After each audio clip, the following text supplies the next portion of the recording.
Hello, this video demonstrates how to apply map functions to collection dataset by serialized JSON object. You can follow those links for quick guides on mapping over either image collection data or feature collection data. Let's go to the Pro. Applying map functions to collection datasets by serialized object located in the data processing tools.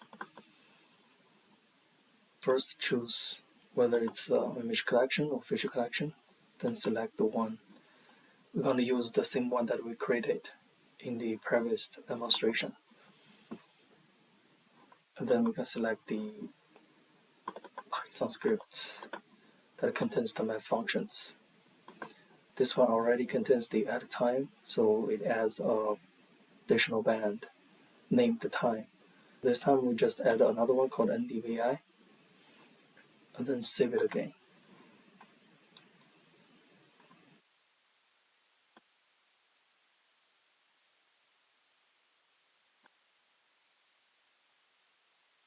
So make 2 here. Okay.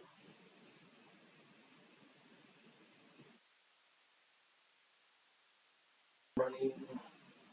The error message indicates that there are too many elements within this iset because we didn't apply any additional filters to it. So there are too many of it to make this band combining. In this case, then we select another one. This one has line set with filters. And then let's run. Okay, so this one, it works.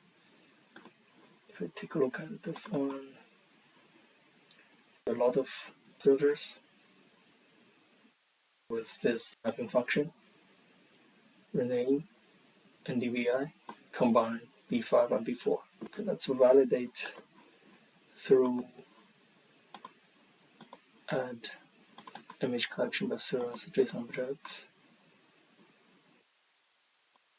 Folders, refresh